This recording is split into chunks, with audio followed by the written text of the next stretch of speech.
Hey guys, it's Julian, and today I'm going to be making a full progressive melodic techno track from start to finish. So, if you want to hear the track, you can skip to the timestamp at the top of the description now. I will give you a moment to do that. And yeah, so, as usual, you can get the project file and samples and MIDI and presets and everything that I will have created by the time you're watching this video in the description. So make sure to check for that. And if you're a patron on my Patreon, check there because it'll be available there shortly. And yeah, let's get started. So I wanted to make a video in this style. I've made a few melodic techno tracks from scratch on this channel before, but I've never covered this like super progressive, kind of like, yeah, like sort of like the Agents of Time, like Artbat, sort of like Mind Against style sound. So that's what we'll be doing today. So yeah, I've got some samples prepared here. I think what I'm going to do is I'm going to get rid of these return tracks and that extra audio track, and let's make a kick. So what I'm going to do here is I have two kick samples. You can hear I have this one, which is more of like a bassy, kind of punchy low-end kick, and then we have this one, which has a bit more high-end click to it. So what we're going to do here is I'm going to make an audio effect track. Basically, we're going to put this on a MIDI track, and then what we're going to do is we're going to click on it and hit Control-G or Command-G if you're on a Mac, and then open this thing up, and this is an instrument rack. And now what we can do is we can make a second chain, and what will happen here is, actually, we can just drag the sample down onto it. What will happen here is now, when you play one sample, they both get triggered. So yeah, so then what we can do here is we can kind of do some processing on each of these individually. Like what I'm going to do here is I'm going to go in and make sure, one thing you want to make sure when you layer kicks like this is you want to make sure that your transients line up. Like you can see with this sample, there's a tiny little spot right before the transient hits. Like the transient would be everything from there on, like in this area. But you can see there's like that little blank space there. So we're going to clean that up. There we go. Sometimes you gotta watch out because sometimes it can get clicky when you do that. And then we'll do that on this sample as well. So I'll just turn this one on. And yeah, because you can see there's a similar thing on there. Cool. So from there what we're going to do is I'm going to do some filtering. I'm just going to take an EQ8 on this first kick, the low end one, and we're going to just dial this back a little bit. And we really just want this one for that like nice deep low end. So we're going to take that. Maybe I'll use this.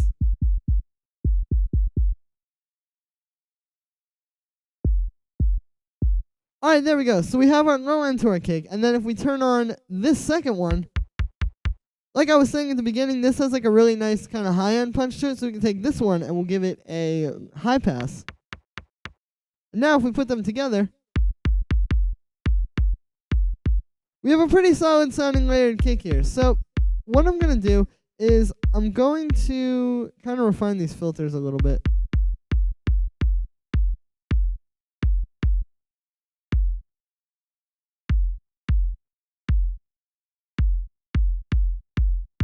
Cool, and then what we can do is we can add some processing on both of these at the same time, and it's going to make them a lot more like cohesive and kind of together sounding. So let's get a drum bus here. You can hear that's adding a lot of punch. Let's also maybe do a little bit of saturation there at the end of the chain. I like to do this just to kind of drive it all home and give it a little bit more power. And you can hear this helps to kind of glue these samples together a little bit as well. Awesome. So that sounds good. So let's put in some quarter notes with that. And the next thing I think I'm going to do is I'm going to make a bass line. Now, before I do this, I'm going to check the tuning of the kick. And the way that I'm going to do this is I'm just going to put a tuner on the low-end layer. Oh, let's slow this down, too. Let's go to, like, 125 BPM. But if we put a tuner on just this low-end layer, you can see it's hitting at F. So this is in tune. That's good. But yeah, obviously, like, with the high-end layer, there's not really much of a tuning. Like, if we put a tuner on there,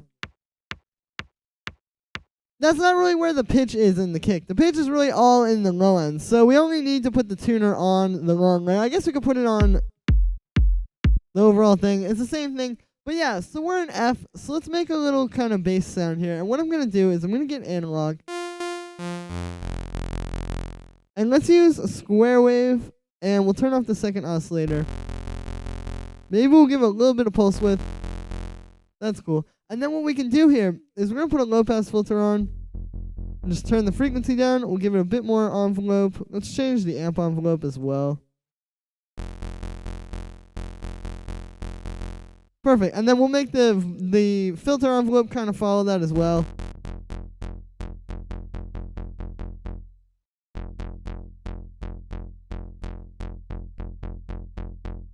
Cool, sounds good. From here we can maybe give it a little bit of vibrato. And some unison. Nice. And then what we'll do on top of that is I'm going to add a chorus.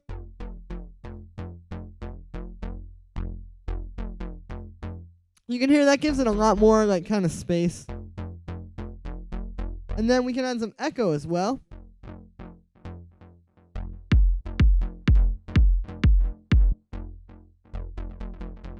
Let's do eighth notes.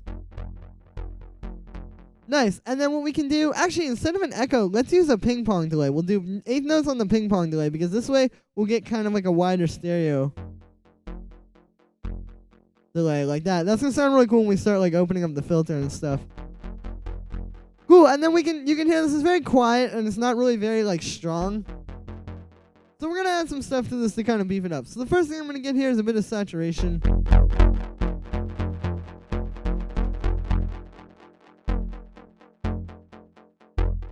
Which you can hear really helps.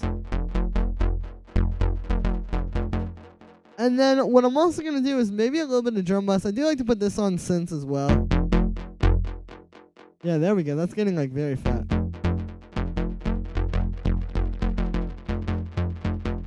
Nice. Alright, so let's program in some notes on this.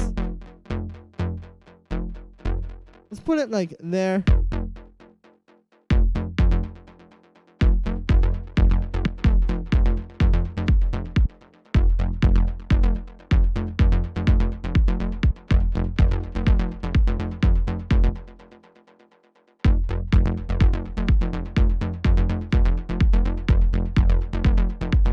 Yeah, there we go. There's that group. Maybe we'll slow the tempo down a little bit to like 122.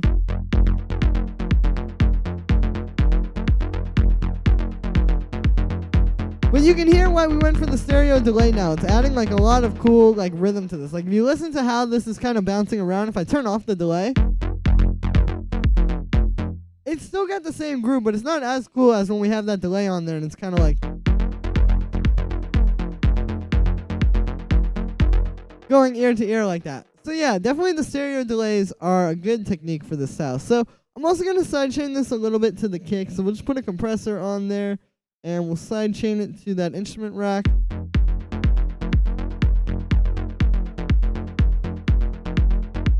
Alright, that sounds cool.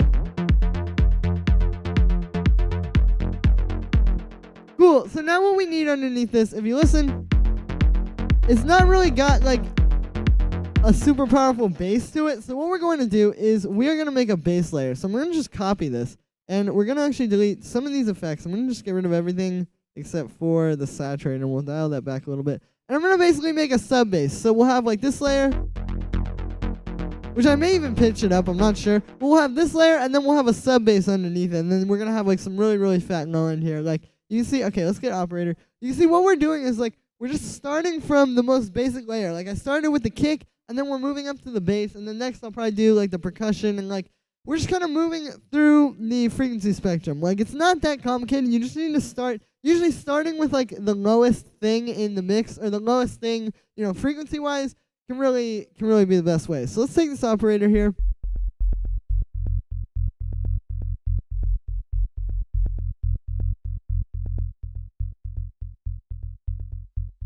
And yeah, we don't really need... No, we still want it to be really subby. We don't need, like, anything too crazy. We just need a bass that's a little bit easier to hear. Which, just using the sine wave on its own wouldn't really be that.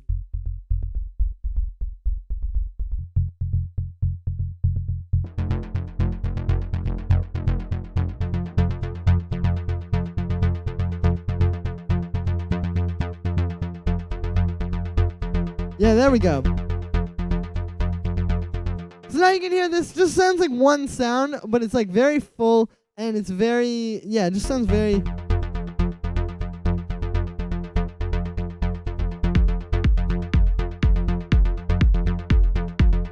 very much cleaner than it did a second ago. So you can hear, yeah, having that sub in there and kind of like layering it out like this, even though this style of techno isn't like I don't want to say it's not super technical, but like it's not, it's not the most technical style. Like it's not super super deep. Like it definitely does have like this kind of like analog sort of feel to it, which can lend itself to doing things a bit more like quickly and in more of like a dirty kind of quick way.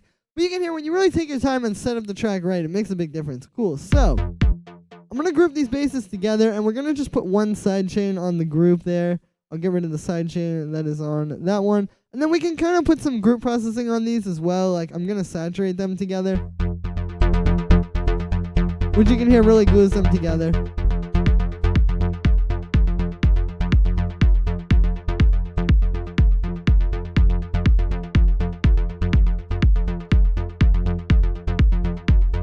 Cool, and also at this stage, I'm going to start checking like where the master is hitting. Because if you look at this VU meter here in session view, you can see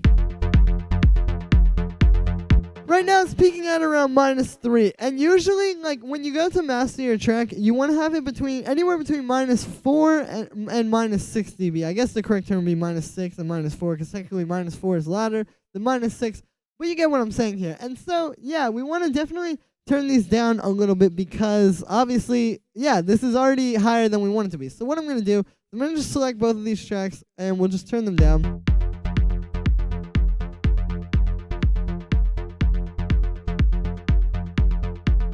And there we go. We're at about -5. That's pretty solid. So now what I'm going to do is I'm going to group these together and we're going to put a bit of processing on the kick and the bass as a group. Like you saw when I processed the kick or the two basses together, like just saturating those two helped glue them together. And an issue that happens a lot with these kind of tracks is like it can be hard to get your low end to really have a lot of power and a lot of like strength in the mix. Like if you listen to like Artbat's tracks, for example, and Ancients of Time and Mine Against, all three of them, like they have these kind of sounds where it sounds like it's like older analog gear, or it sounds like it's, this kind of simple thing, but it's actually kind of complicated a lot of times what they're doing, like to really make the low end hit and give it like not just that like older kind of analog feel, but with the modern punch and the modern like power that your sounds need to have. So yeah, that's what this is going to do. By kind of grouping the kick and the bass together, we're putting all the low end elements together, and then when we process them together, it's going to make the low end a lot tighter. So let's get a bit of saturation on here.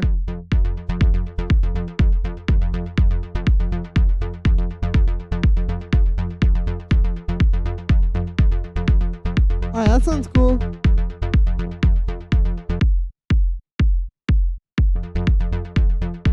Maybe we'll saturate it a little bit less. You don't need a whole lot.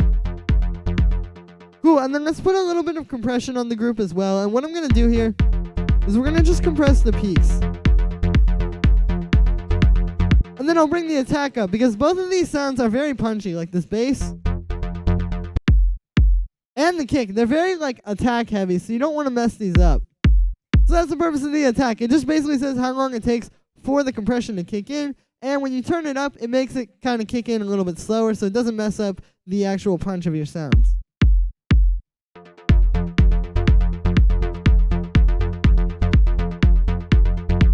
Cool. Now, something I'm also going to do here, and I may end up putting this before all this processing, is I'm going to put an EQ8 on this group, and this just kind of helps to clean it up a little bit. You may be able to hear, I mean, at least by my taste, there's a little bit too much going on in like the 150 to like maybe 350 hertz range, like all those frequencies, basically the sort of like boxy and muddy frequencies. So I'm just going to do a little cut there. We'll take this and then we'll tighten up the Q, turn the gain down a little bit. And yeah, you can hear that really opens it up. Like it makes the kick a lot punchier because those muddy frequencies kind of weigh it down, I feel like.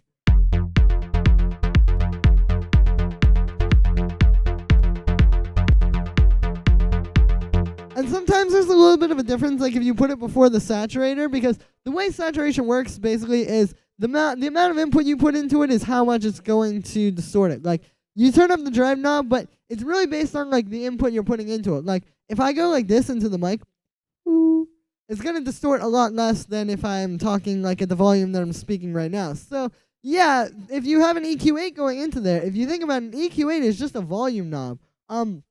And so, yeah, we're just using this as like a little volume, kind of turning down some of the frequencies going into the saturator. So then you would have basically everything that isn't being turned down being saturated more than the things that are being turned down. But in this case, it didn't really make a huge difference. But that's why I would do that. But yeah, so let's take this, give it a little bit of a low end boost.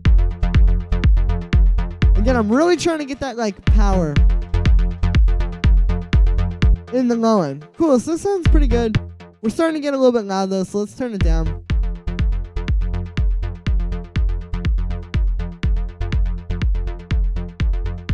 And alright. So we'll turn this down just a little bit more. Yeah, that's good. Cool, so you can hear like there's a big difference there. Like when we group these together, like if I just take all the processing off of the group that we just did, you can hear that stuff really, really helps when I turn it back on. So yeah, so the next thing that I think I'm going to do here is I'm going to make some hi-hats. So we're going to make a new thing here.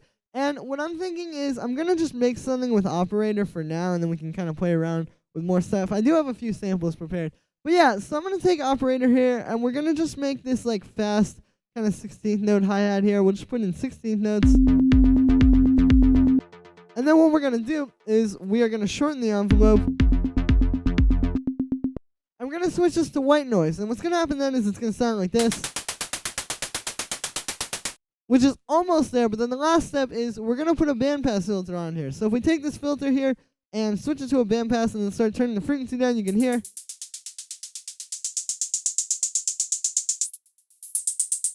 There we go, now we have a hi-hat, and then you can kind of bring in the resonance. And I like making hi-hats this way. I've talked about this a bit on this channel, but it's a really good way to make hi-hats because you have so much control over it. Like, if I turn the resonance down and put the frequency, like, here, we can get this kind of hi-hat. But then if I turn the frequency down and then turn the resonance up a little bit, we can get, like, this kind of hi-hat. Like, there's just so much, like, you can do so much with this, and it's such a powerful way to make your hi-hats. Well, cool, so we'll do maybe something like this.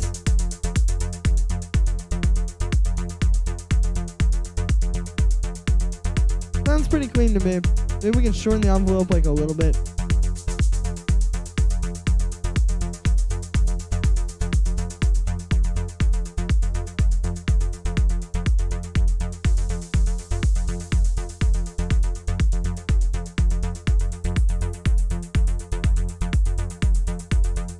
Alright, that sounds good. So yeah, you can hear now we have like kind of a nice hi-hat, and this really helps for giving it some energy. Like if you listen to this loop without this, and then with it, it's a really simple layer to make, but it's adding a lot of energy to the track. And this is the kind of stuff that, like, you know, really helps too. Like if you're stuck on a song, like if you're working on a track, you're like, oh, why doesn't it have enough energy? You know, just bringing in really simple kind of layers like this can help with that. Cool, so I'll grab another hi-hat now. Like I said, I do have some samples prepared. Let's take this one. And this is a little bit more like loud than the synthesized one. I like kind of combining these types of hi-hats because what you get then is you get like the really tight, sort of quiet synthesized one, which is just playing those constant 16 notes. And then you get this one, which is a bit louder, kind of like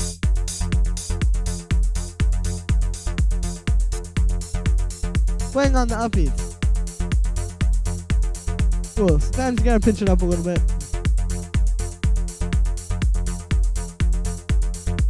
Alright, these sound pretty good. I'm gonna put these in a little group together. We'll do a little bit of stuff. I usually put a little bit of reverb on my hi-hats.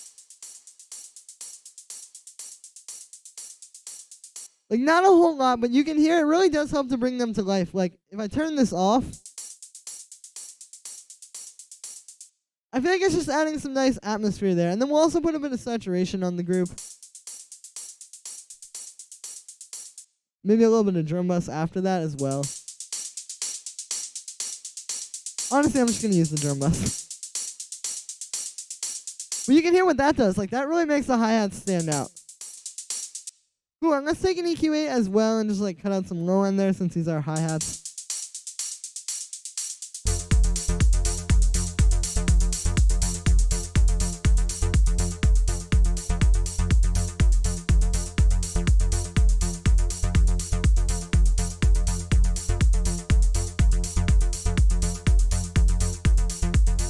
Alright, sounding pretty good, and you can see our master is actually still hitting pretty low as well.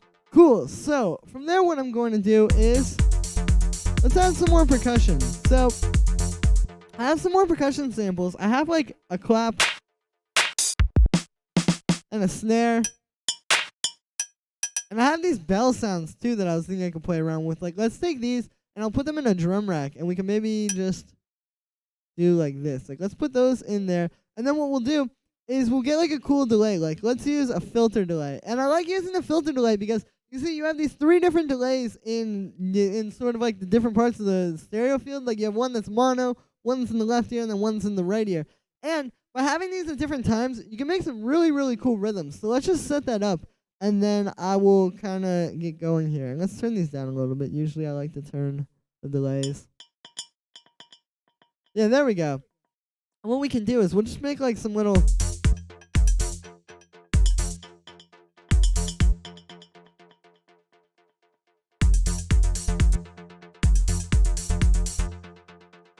Maybe I could layer them together.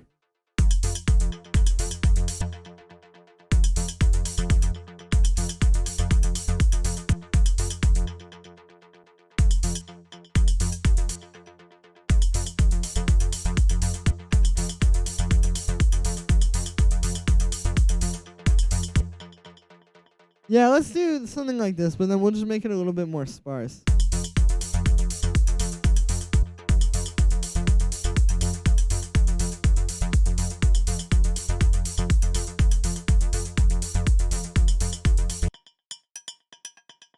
Yeah, I like that. Let's put some drum bass on there. And we'll cut out the low end as well.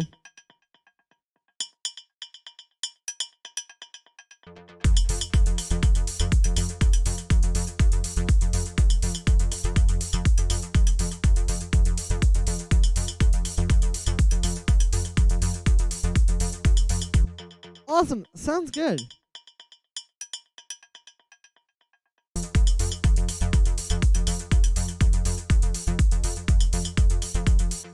Alright, so next I'm going to add in this clap and snare. And I have a few ideas. I mean, I definitely want to have the clap on the 2 and the 4, kind of like this.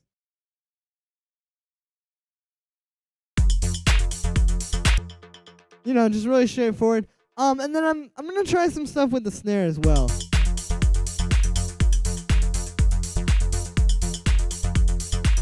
Like, we can have the snare. We can kind of do a few different things with it. We can just have it follow the clap. But you can hear that doesn't really sound that good. So maybe we can do something like this.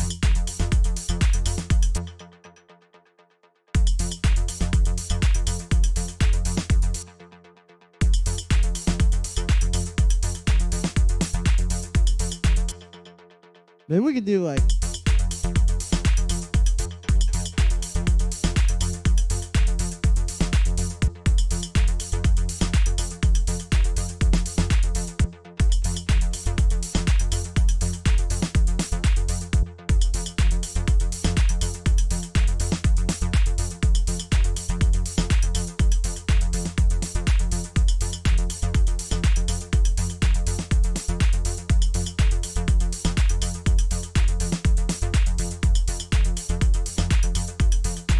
Yeah, something cool like that. And let's also get on the snare. I feel like we could probably do something interesting with this. Like, what if I put a resonator on here? And what we'll do is we'll tune it to F, because that is the key that we're in. And let's do like an F minor. So I'll put 3 and 7 on that. And let's do like a plus 12 as well.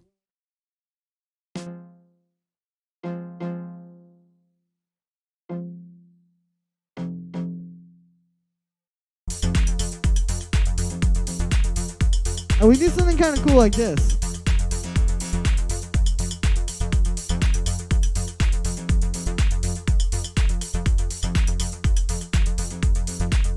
Maybe some echo on there.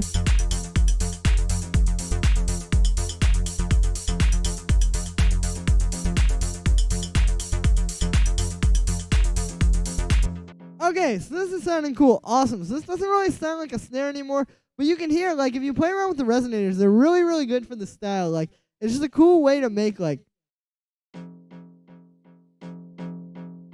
of like cool percussive melodic sounds like this. And we can play around with this resonator a lot. Like, there's a lot of room to sort of automate this and make it more interesting and just do so many things. Like, we could, you know, take the decay and have it doing, like, different stuff all throughout. We can even try different modes.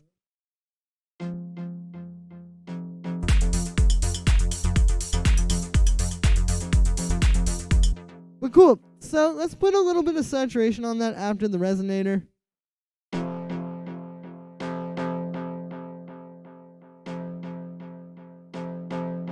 You can hear that gives it a cool texture. Let's put some EQ on here as well.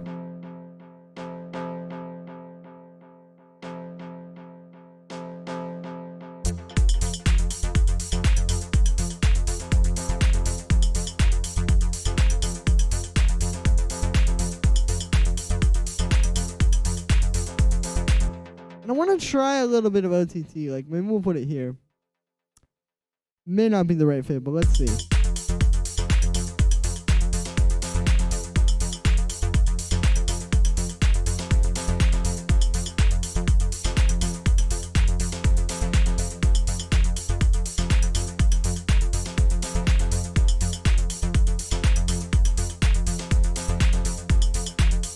Alright, well, sounds good. Let's saturate the clap a little bit.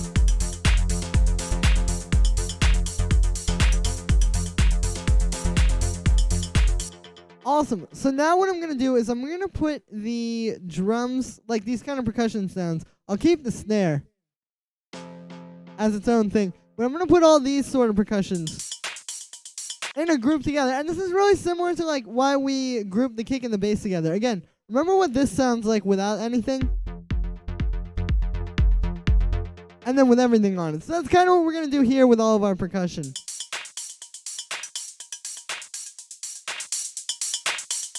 I'm going to compress this a little bit. You can see we've got like kind of similar deal there to what I did on the kick and bass, where it's just like not a really heavy compression, and because I have the attack up, it's not like really, you know, it's not really messing with the dynamics. But you can hear when I turn it off, it is making a pretty big difference. And I'll also put some drum bus on that. I'll put that before the compressor, which means I'm probably going to have to turn down the compression amount. Great, and then let's just get a little EQ.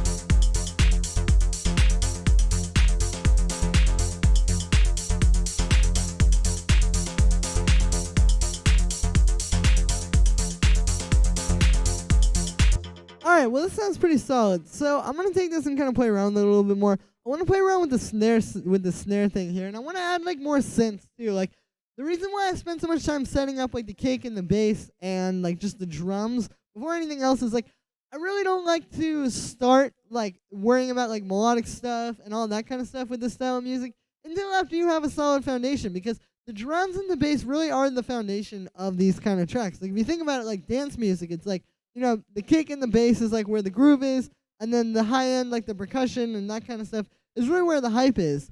And then like after that is kind of like the melodic stuff, if that makes any sense. I guess it's not like it's like an afterthought. It's just that it's not, like I said, like you kind of need a foundation to work on. So that's what I was setting up here. But now we can start adding more stuff. Like I'm gonna take this and we'll just make this an 8-bar loop now. We can play around with the snare. Like I want to try pitching up the resonator actually and see what it would sound like an octave up.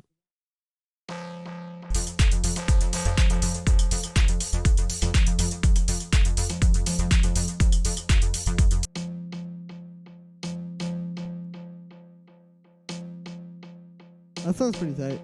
We just have to make sure we filter out those like kind of nasty low mids.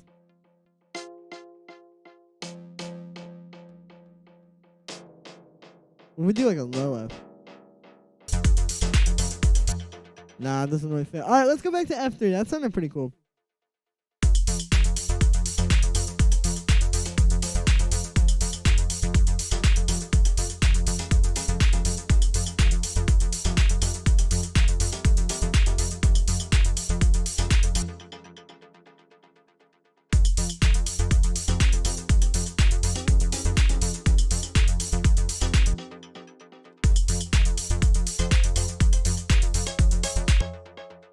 Maybe if we make this not a chord. I'm trying to play around with the snare here and see like what kind of cool harmonies we can make with the bass line.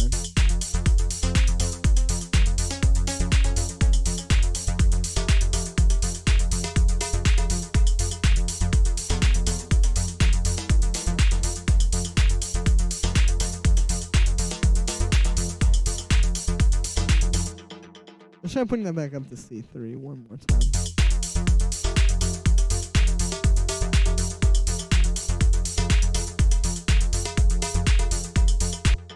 Alright, yeah, let's do that. So what we're going to do is we're going to have this kind of bouncing around here. Like, we're going to have a super mysterious vibe. And basically what it's doing is the resonator, I'm just automating, like, the change in tuning for the resonator. So basically what's happening is it's starting on C, which is the 5th. Keep in mind, this is just playing a straight F the whole way through, like this bass line. So then we have this thing moving. We have it starting on C, which is the 5th of F, and then it goes up to C sharp.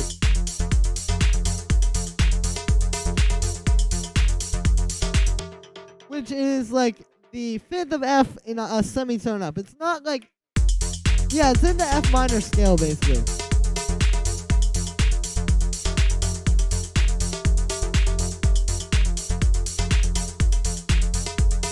But that'll give us something cool to play around with when we're kind of like working with the arrangement and all that. Cool, so let's add another element. I'm going to get analog here, and I'm going to just make a pad. And we'll make just something like really kind of nice that will add something more melodic to this and kind of more like smooth. Like if you keep in mind, this is a lot of like do and like super, you know, choppy percussive 16 notes. And I think also a good part of this style is like how beautiful it can be, like in the breakdowns and stuff when it gets like really big, epic sounding.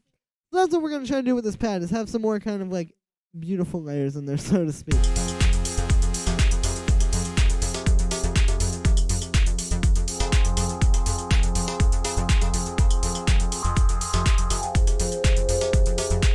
And maybe we'll have this kind of match what that percussion is doing too, because we have, so inside of the F minor chord, like if you just have a regular F minor triad, you have F, G sharp, and then C. And so, yeah, we have that C in here. So what I'm thinking is we could take it and maybe go like kind of matching what that little snare is doing.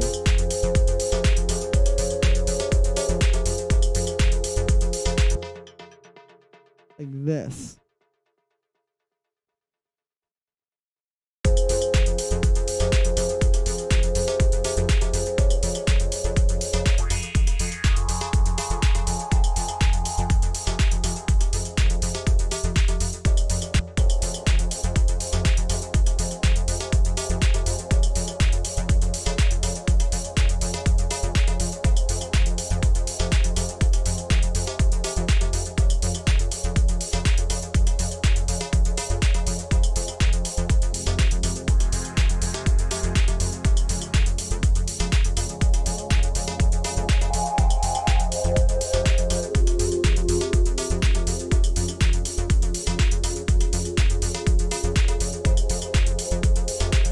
Alright, this is a proper vibe. I want to keep playing around with this pad. I'm trying to get it like really how I want. Let's do a little bit with the oscillators. I'm going to try detuning these a bit.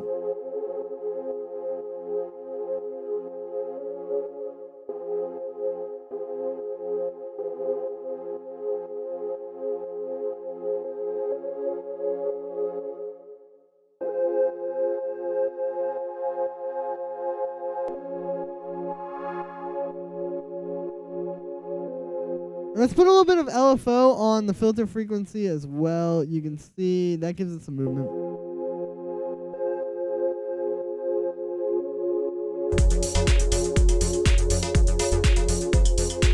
Let's put some chorus on there before the reverb.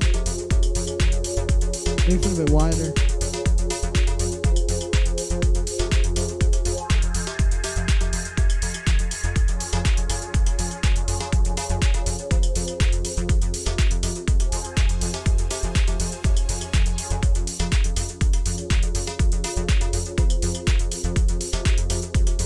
Pretty clean. We can put some EQ8 on there to clean it up and make sure there's no like messy stuff.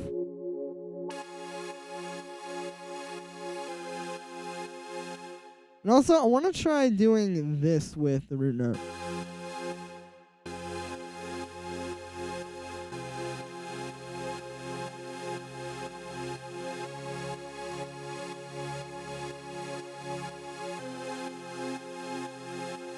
There we go.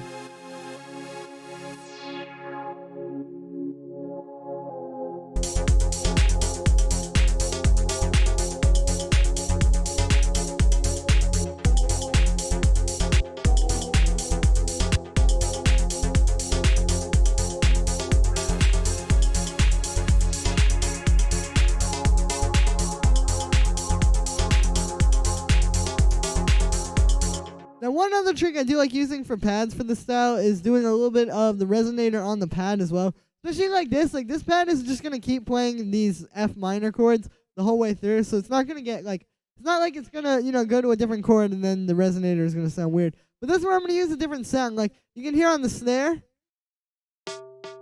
we're using this B mode, which is a lot more metallic. If you keep it on the A mode, you get more of like a kind of like melodic and smooth sound. So let's do this to F. And then we'll make an F minor chord.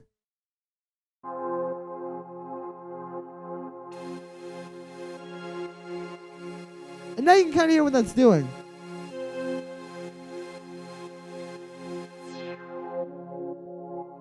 So yeah, it's a good way to make this, you know, more than just like a saw wave.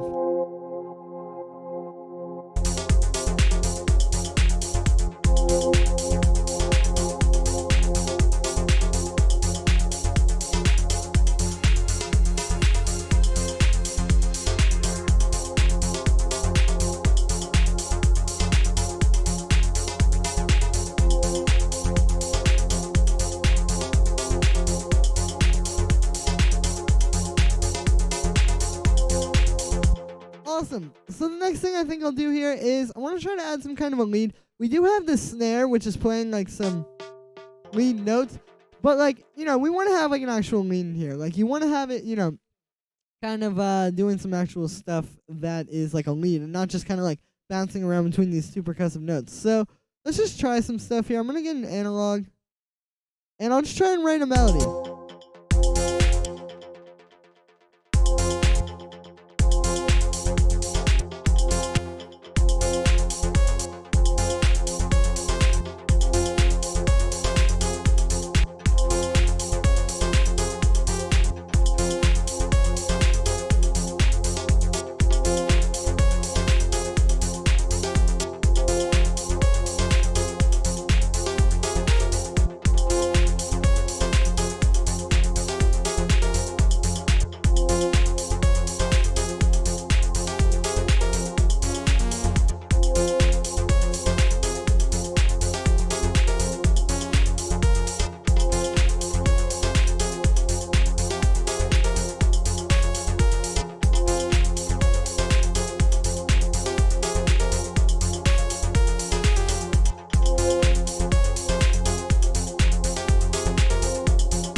Yeah, there we go. It can be a little bit tough with the style because it's like, you know, you're trying to fit this into this very complex rhythm that's going on here. Like, if you listen to all the percussion, like if I just mute all the stuff that's kind of just constantly going, you can really hear.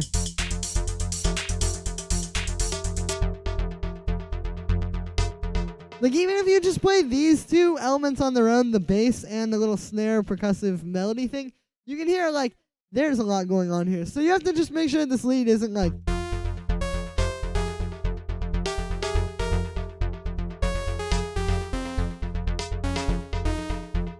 You you have to make sure it's not stepping on any musical toes, so to speak.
Maybe that last note's a little bit extra.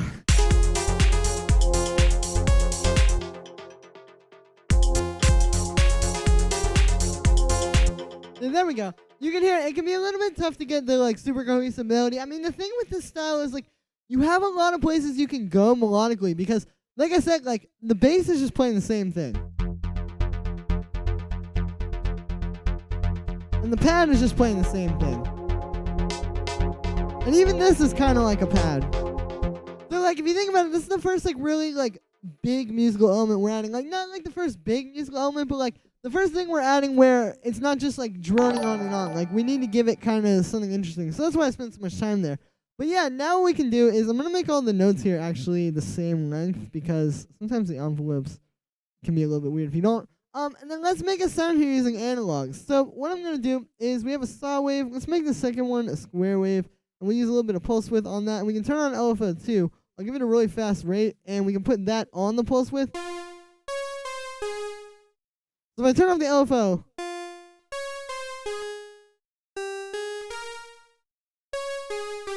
and then turn it on, you can hear what's happening there. So it's giving this cool kind of like vintage synth sound.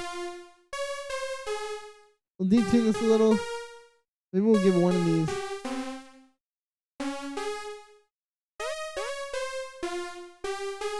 Yeah, you can hear when you add the pitch envelope to just one oscillator like that, it gives you a really cool sound. Let's also put some noise on here.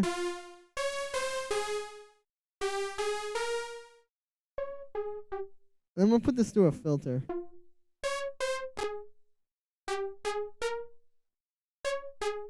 I think I'm going to actually dial back the noise. I don't really...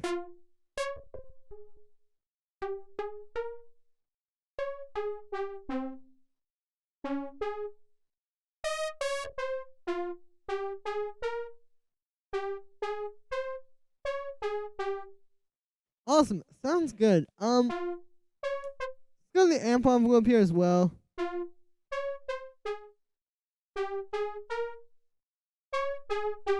We'll give it some unison as well. And some vibrato.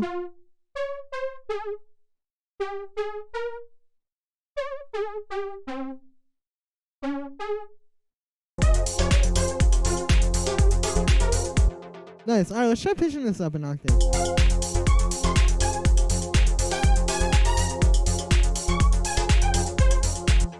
Awesome. That sounds good. So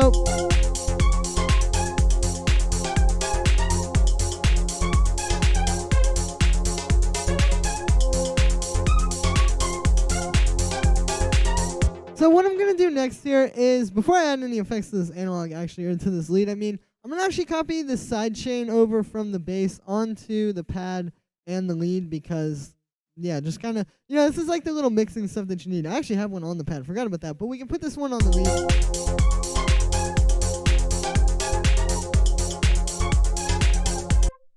There we go. And then we can just kind of take some effects on this, or put some effects on this as well. Like we'll get an echo here.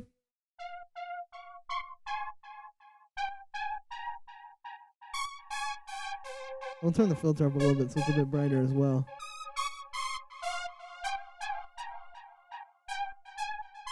And let's put some reverb on it.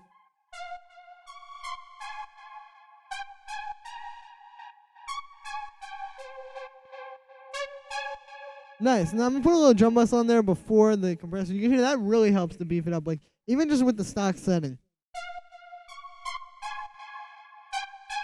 You can see the difference there. So we'll take that.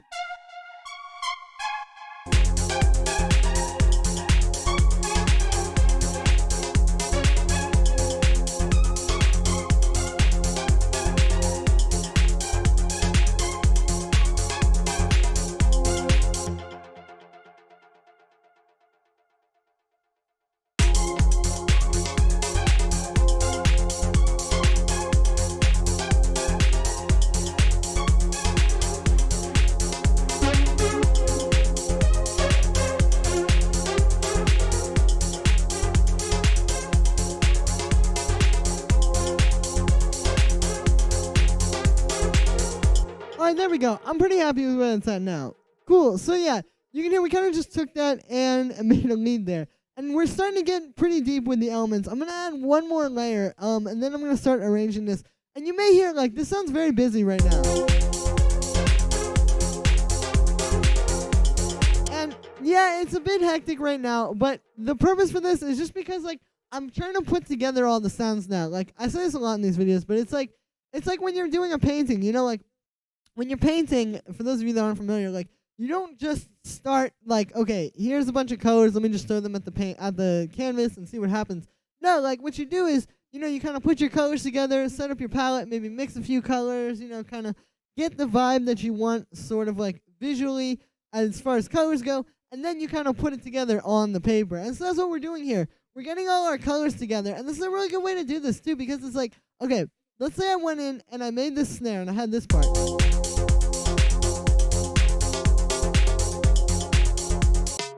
Where we have this thing kind of playing, and then we have a part where there's a lead and like no pad, for example.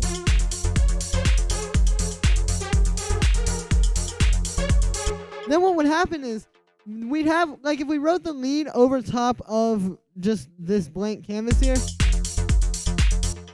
we wouldn't really get, like, we wouldn't really hear it the way it fits in with all the rest of the musical elements. Versus when you just make them all at the same time, like, it ends up being a lot more cohesive. Like, this is something that I would actually give as advice to, like, a lot of beginners out there, because I definitely had an issue with this when I was a beginner. It's like, sometimes when you're writing a song, like, you make a cool part, and then you make another cool part, and you want them to work in the song together, but they may not always work together. And yeah, this is a good way to solve that. Like, if you just make all of your elements together, or at least like in a loop, kind of like, say you do want to make a lead and put it in a different part of the song, maybe make it while you're listening to like your main part, stuff like that. It just makes it so much more cohesive. Like I was saying, like, this lead, for example, lines up with the snare, like where it's hitting. Like that, like rhythmically, like those notes. In a way that works really well, and it's going to make the overall track sound really cohesive, even if you're not hearing them at the same time together. But had I made this independently of that snare and I wasn't even hearing it, I probably wouldn't have thought of that. And then, you don't notice it so much, but it is like those little details that really make the difference. Like I said, I'm going to add one more thing here. I'm going to just make a little ARP sound. Let's use operator for this, because I haven't used it that much in this video. But yeah, I'm just going to make like a little ARP, and then we're going to start structuring this. So I just want something in here, like a little bit extra to kind of play with, I guess, like more of like a rhythmic melodic element. So let's do something like this.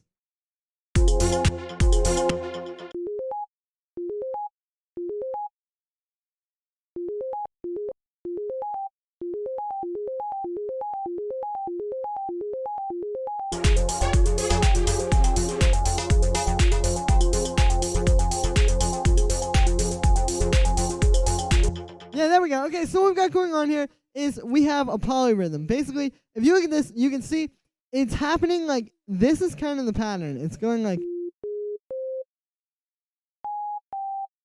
and then it restarts here. And so if you look at the rest of this, everything is happening basically like in a matter of bars. Like, for example, if you look at the snare, the automation is a good way for me to show this to you. You can see like, yeah, the automation goes like this. Like, it just goes C for 2 bars and then C sharp for 2 bars. And then it goes back. And same thing with the pad. And like, yeah, everything here is happening over a very like straightforward sort of like bar rhythm. But when we have this in here, and it's not restarting perfectly on like a quarter note or a half note or even eighth notes, like it's doing this weird kind of thing where it restarts, where the pattern restarts on this 16th note here. You get a really cool rhythm when you get those things like kind of playing off of each other.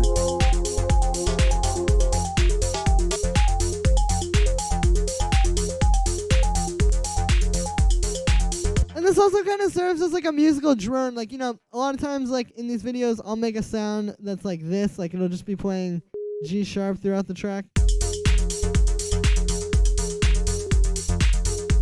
Like something like that. That's basically what this is doing. Like, if you listen to it, it's just constantly going. And it definitely provides like a kind of drone in the background. So I've copied the side chain onto there. I'll turn that off right now. I just like to get that on there because it's easy. It's an easy thing to forget. And then we'll take this and let's get a square wave. Yeah, and then I'll bring in a little bit of this other oscillator.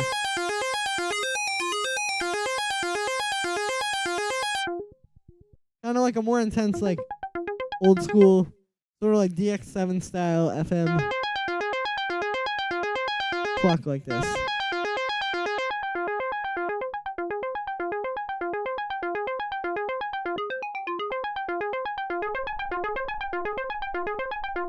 Give it a little bit of detune. I feel like that really brings it to life. You can hear the difference there. We'll also put this LFO on here. The LFO in Operator by default is routed to the pitches of the oscillators. So what you can actually do is, I'll turn off this restart here, which just means basically it's not going to restart every time it hits a note. But if we put a really fast rate on here and like not a whole lot,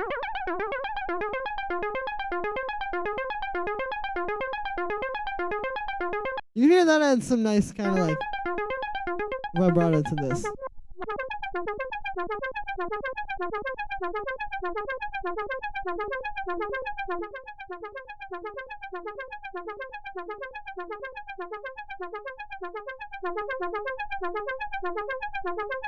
Okay, cool. So this is sounding pretty solid.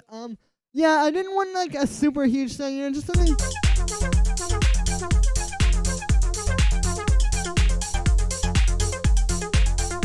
Just something kind of tight and plucky to be in there. So let's give it a little bit of chorus.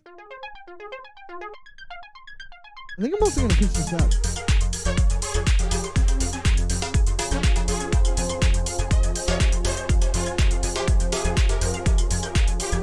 Yeah, you can hear that fits a lot better into the overall mix. Cool, we'll put some echo on this.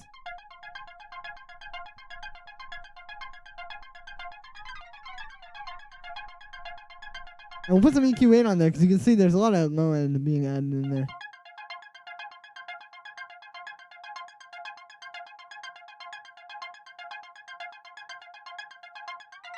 And you know, let's do this. I'm going to put the left and the right ear on different times. Well, the left ear doing eighth notes, and then the right ear will be doing dotted eighth notes. And this just kind of gives you a cool rhythm. You can hear it makes it a little bit wider as well, like stereo-wise. We'll give it a little bit of reverb.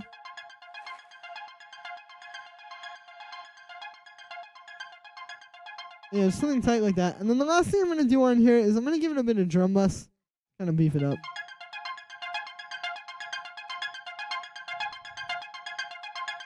I like putting the drum bus, or like if I have any saturation or anything like that, kind of like putting it after the reverb and the delay, because I feel like it adds a lot of texture to those as well. Like if I put this before them,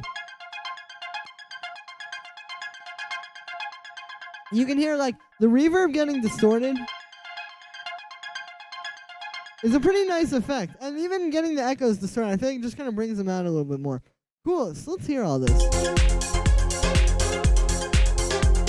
We can check where the master is hitting at this point too. I'll turn it all down, maybe like 1 or 2 dB.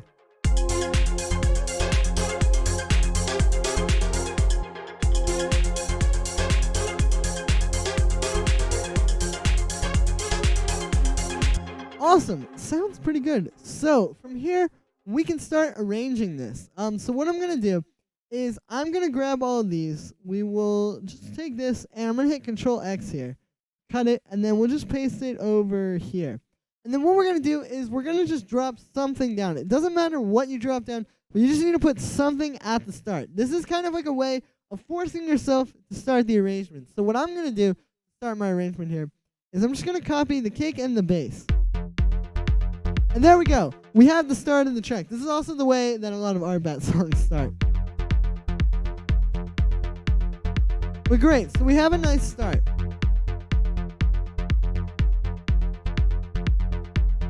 Maybe I'll do like a little bit of automation, like we can have the filter on this thing kind of be a little bit more chill at the start there.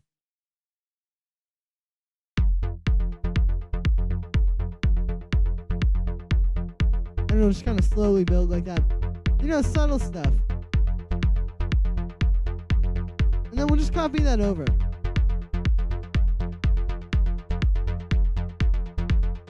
And then maybe in the next part, like something else will come in.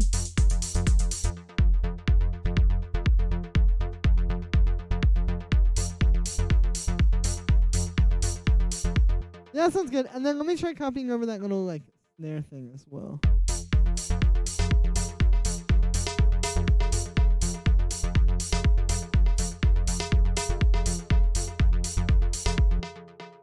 We need to turn off the automation lock. So this is something else that I use a lot. Like you saw, I was copying over the bass and it didn't move the automation.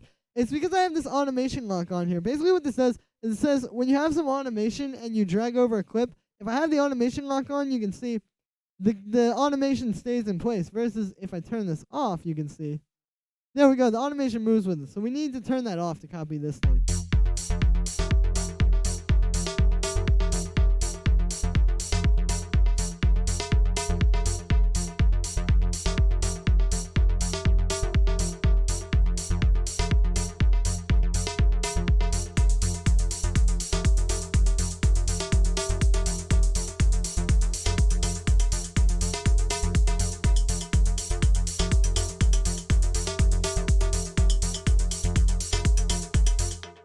Nice. Let's see what happens if we have those little percussion sounds in the beginning. I love those go in there. And what I'm going to do is I'm going to copy this thing, and we're just going to have this kind of like slowly building from the beginning. And I'm not going to have it like I'll show you kind of what I'm going to do here. We're just going to have it really slowly coming in. So it's like, it's just going to kind of come in there. And like one moment you're not hearing it, and then the next you realize it's like in the track. There we go, you can hear it. Starting to come in.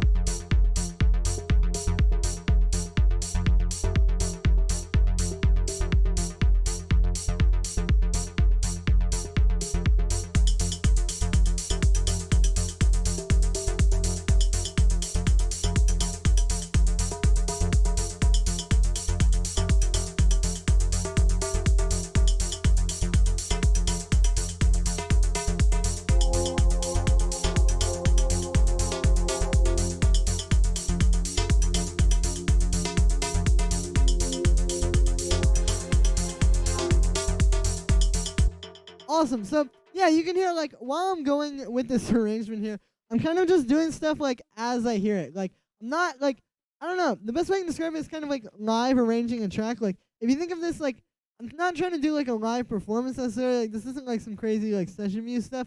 But what I'm doing here is I'm just listening through like as I go. Like okay, I was listening to this part and I was like, okay, this is cool. But then like 8 bars later, it's starting to get boring. So let's just bring the hi-hat in. And then here, like bringing the percussion, you know, I'm just doing it as I hear it. Like that's it. Like you know, like arrangement seems hard because I think a lot of people overthink it, and it's an easy thing to overthink. Like I totally understand that, but it's not that difficult. Like again, you just need to kind of listen and just like hear like what you would want to be hearing in a track that you were listening to. Cool. So we'll have the pads start coming in here. Basically, what I'm going to do is I'm going to automate the filter frequency, and as a matter of fact, we'll have that come in from here. So kind of like more gradual. I like having like more gradual kind of automation, like something like this where it starts out here, you're not even hearing it, even though it's technically playing. But then what's gonna happen is you're gonna hear like somewhere in the middle you're gonna start hearing it.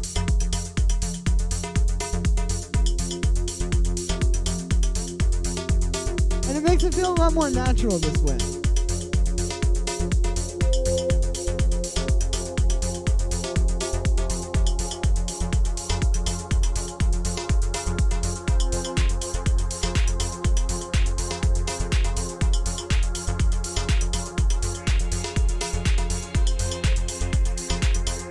Maybe we get like some automation like this. Nice voice crack there.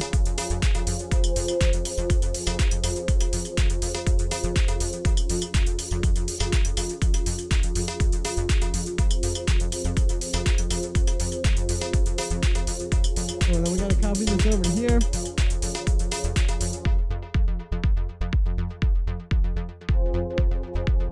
Now let's get rid of the kicks here. So this will be the break. So we'll have it kind of go up.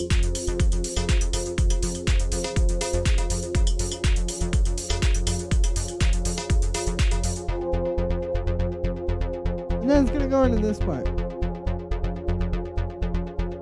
Cool, and I'm going to make a little effect for here as well. We'll just get this operator, and I'm just going to make a little white noise sweep. So we'll make like something like this. I'm just going to put in a long note, and then we will switch this to some white noise. There we go. And then we'll get a bandpass filter. And we're going to use the bandpass filter. I'm going to turn the resonance up a little bit. And we're just going to do like a really big kind of like a super progressive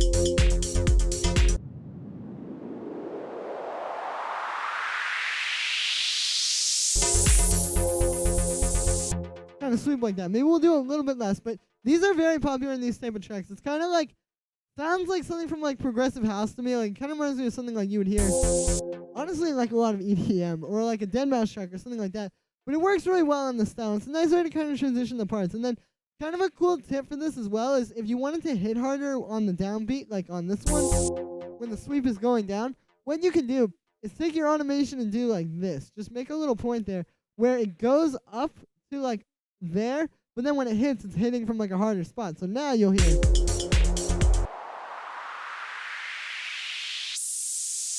There we go. We get like a ch.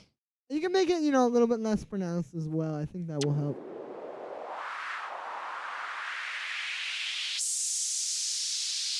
But yeah, it just kind of gives you a more like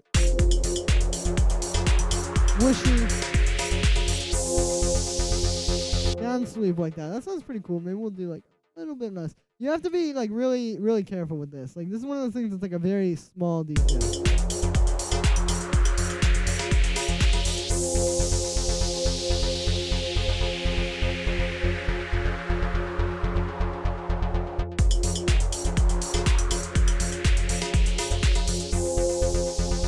There we go. Now let's put some echo on this. Like we'll just put a little bit of dotted eighth note echo.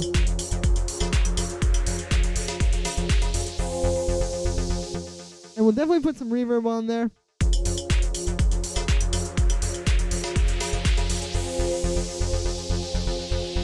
And there we go. We have a nice little transitional white noise sweep.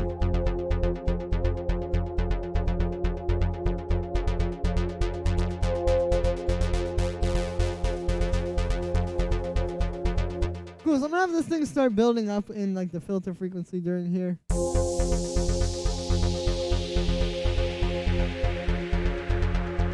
kind of like this, And let's also start bringing in the arp. Like, I just want to kind of hear where that would go.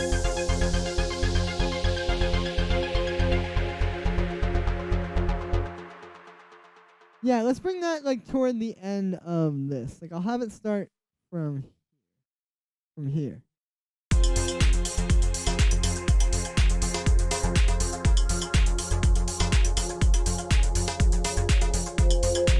There we go, and it's kind of like slowly coming into the track.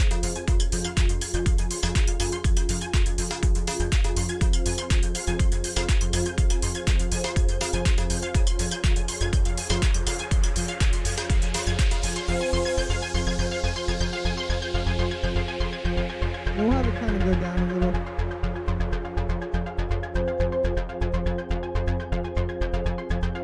And then it's also building with that bass.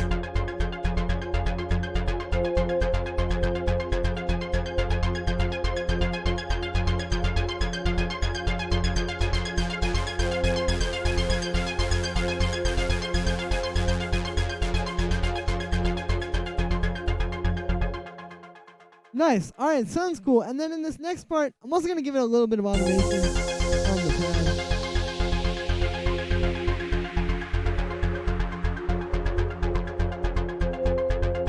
Stuff like this, you can see I'm never just doing like a straight line. Like it's never just like from the highest point to the lowest point. I'm always kind of like moving it. Like you want it to feel like, like you're really moving this filter by hand. So this is the way you do this, is by not making it super like simple and linear, but making it kind of more complicated. And it's not that hard. Like, you can see, I'm really just doing the automation, like, as it sounds good. Like, it's the same thing as with the regular arrangement. Just, like, kind of doing what sounds good, I guess, as I'm doing it. I want to hear this part.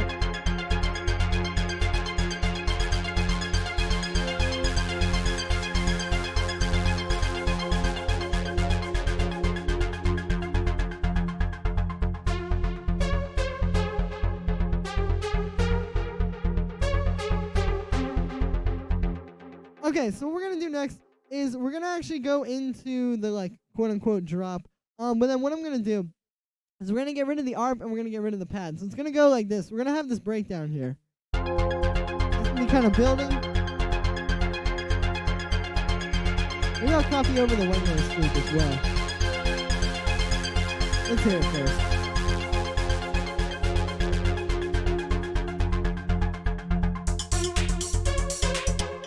Oh, we got to copy over the kick. Okay, didn't grab that.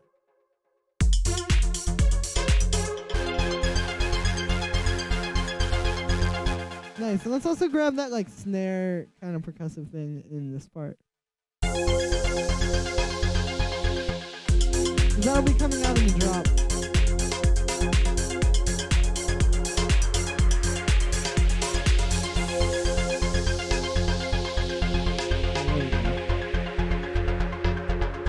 And we just kind of fade it out. We don't want any loose ends.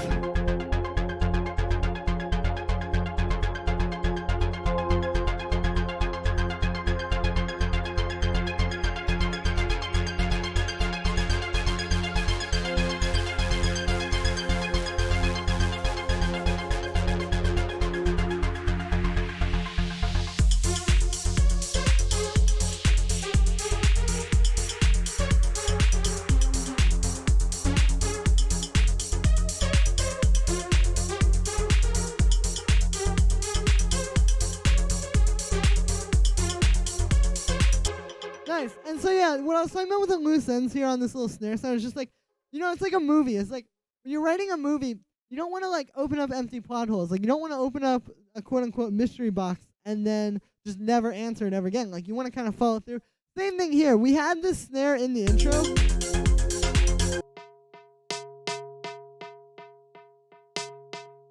And I don't want to have it just kind of like go away in this next part. Like I want to have it keep doing the same thing. All right, there's a weird thing with the automation here. This kind of stuff happens when you're making tracks. It's not that hard. You just keep copying over. There we go.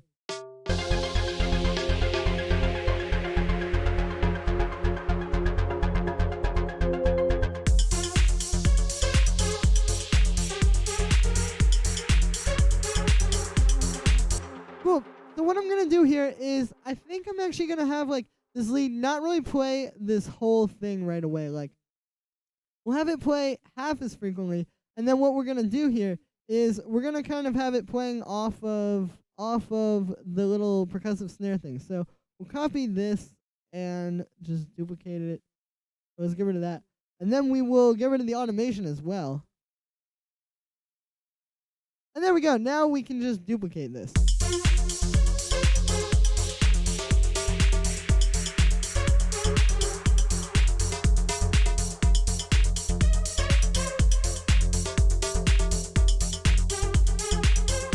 This, yeah. I wonder what happened if we just go. Yeah, let's do that.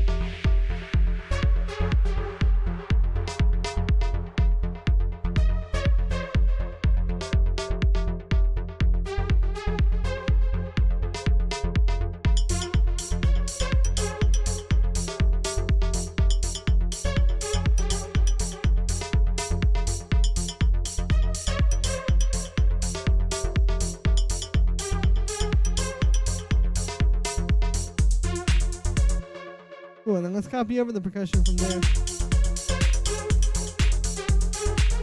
And then that's when it's ready to have the whole thing. And then we'll have the pad come in here as well. And we'll just take that automation. Start kind of like bringing it up. Let's do the same thing we did in the intro where I'll have the pad kind of like coming up during here. And it'll just seem like it's kind of coming in seamlessly.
Awesome. And to elaborate on what I was talking about by like having things come in seamlessly, I mean like if you just take the whole loop, like for example, this whole loop of this pad is 16 bars long. It's really just kind of like 4 bars, but basically it's 16 bars.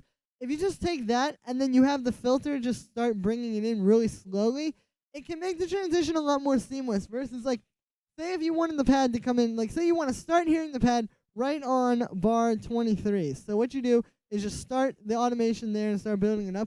What's going to happen is it's going to seem kind of like obvious. Like it's kind of clear that you're just automating it from bar 23.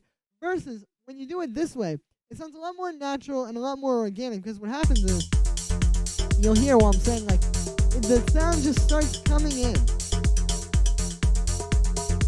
And you'll see like, here we are. We're like in between bars 21 and 22 and it's starting to come in.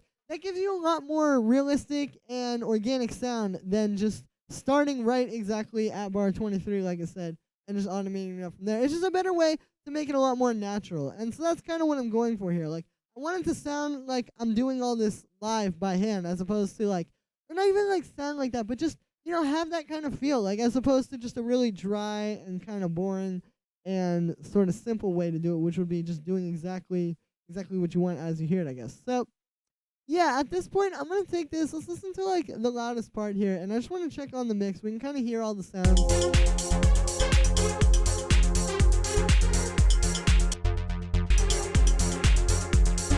Maybe turn the bass up a little bit.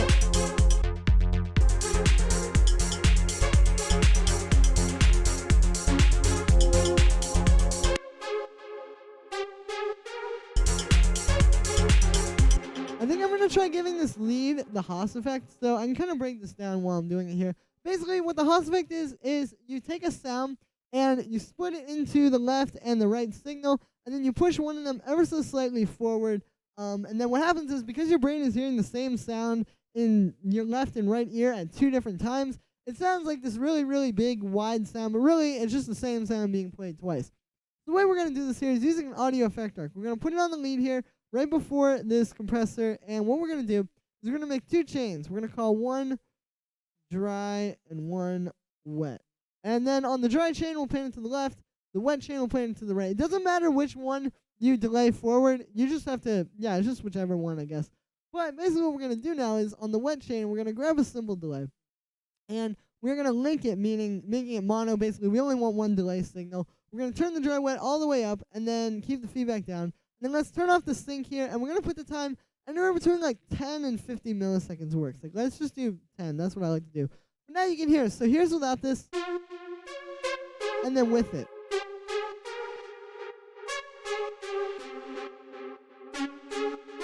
Just making this a lot wider. I'm also going to cut out some low end.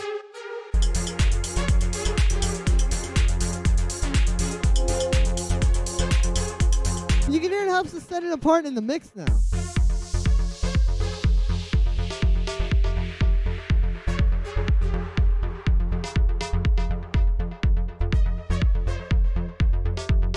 Cool, and we can go through to like the rest of the sounds and just do little stuff like this as well. Like we can check on the art. Make sure that's all clean.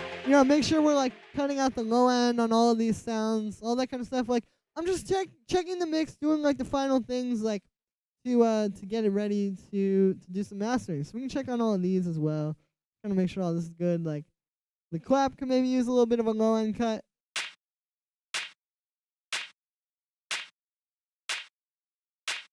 Just to clean it up a bit.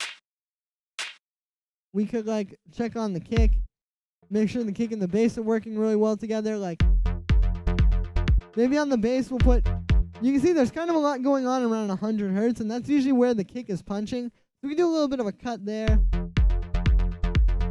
which will make the kick and the bass work better. You can actually hear the difference between that. It's pretty, that definitely helps.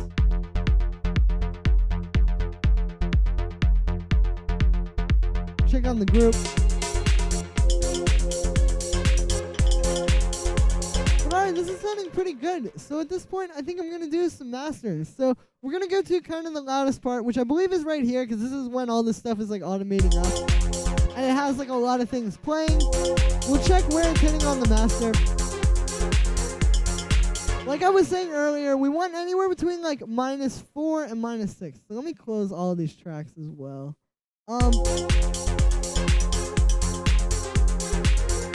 So yeah, about there it's good. What we can do is we will start doing the mastering things.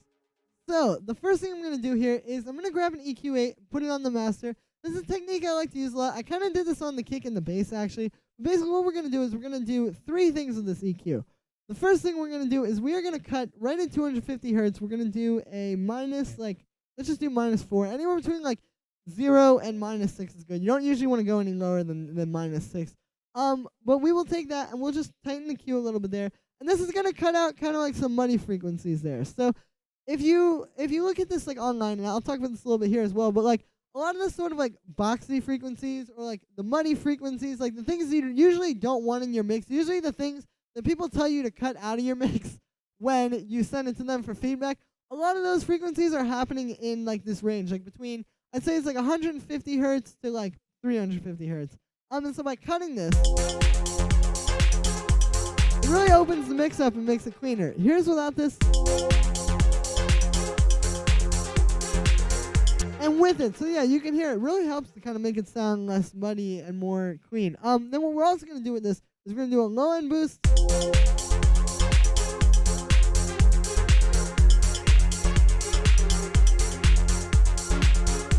And a little high end boost. And so basically what this EQ is doing is it's adding clarity. If you listen to this before the EQ, and then afterwards, we're basically, you can hear, like, not doing a whole lot with this. Like, this isn't the strongest EQ. It's just doing a little bit in here. But you can hear it just helps to add a little bit more kind of clarity to the mix. Like I said, it's bringing out that low end, bringing out the high end as well, and just overall cleaning up the mix with that little low mid-range cut in the middle as well. After this, what we're going to do is we're going to get a bit of compression. So I'm going to put this compressor on here, and we're just going to do a little bit. What I'm going to do is I'm going to turn the attack time up. Just like I was describing before, the attack is basically how long it takes for the compression to kick in. So if you have the attack down, what will happen is it's going to mess up like the transients of your sounds. Like I said, like the very start of the sound, like I was talking about actually at the very start of this video, ironically enough. But yeah, like this stuff, like the attack of your kick or your whatever sounds have that attack. And what happens if you compress this too much, it can mess that up. And you can hear it just flattens it out and makes it as loud as the rest of the sounds and doesn't really sound that good. But if you turn this attack up, what happens is, like I said, it controls how long it takes for the compression to kick in. So you can have it kick in on basically like this part of the sound, like all this stuff over here, and it'll just compress the body of your sounds without having it compress the transients, and thus you can get a cleaner compression. So that's what we're going to do here. We're going to turn up the attack a bunch, like about there. I'm going to turn the ratio down a little bit as well, just like the compression amount. And then let's do this.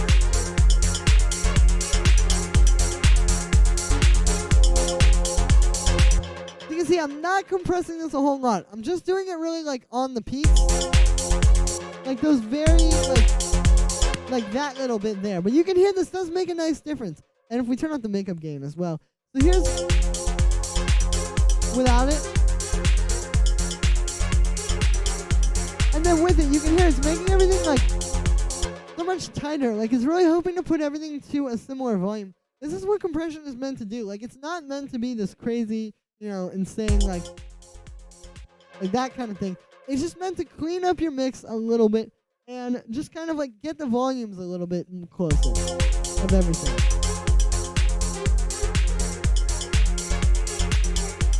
And you can hear that's what it's doing. It's making everything a lot more cohesive here. Cool. So the last thing that I'm going to do here is we are going to turn up the volume, because if you look at the master here, it's still not quite hitting at 0 dB. And ideally you want your master to hit at 0 dB. So what we're going to do is we are going to put a limiter on the master here, and we are just going to turn this up. We're at about like minus 5.5.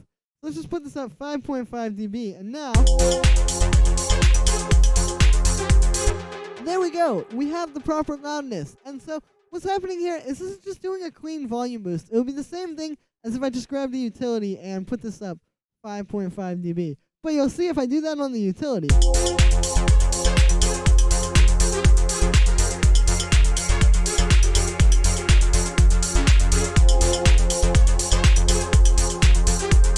you can see there are some times where it'll clip like in one ear like that. Like, we'll just get the right ear clipping, or just the left ear, or even like just for like 2 seconds. Like there'll just be one sound that's a little bit louder than everything else, and it's clipping.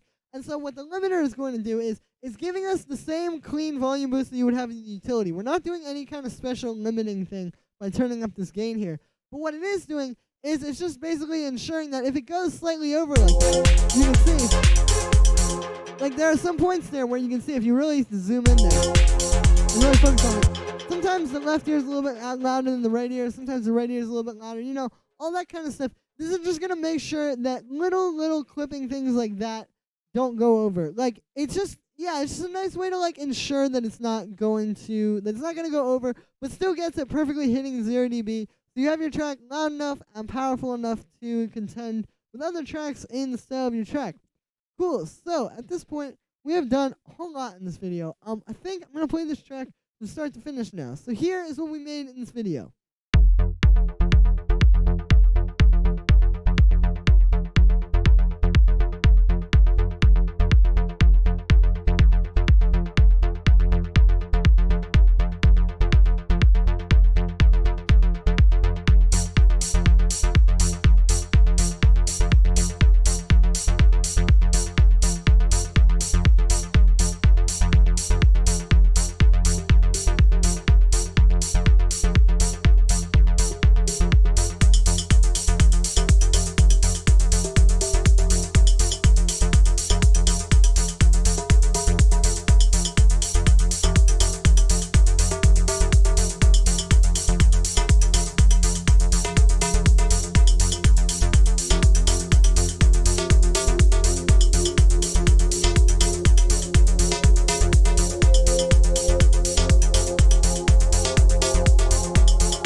Awesome. Well, sounds very cool.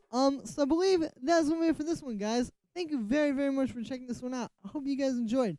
As always, make sure to let me know what you think of this video in the comments, and make sure to like this video as well as subscribe and slam that little notification bell so that you can see every time I upload a new video. Because if you like this video, you will probably like a lot of my other videos. Like I said, you can get the project file and samples and MIDI and presets and everything that we've created in this video in the description, so make sure to check for that. And if you're a patron on my Patreon, check there because it'll be available there shortly. And yeah, thank you so much, everybody, and I will see you tomorrow with another video.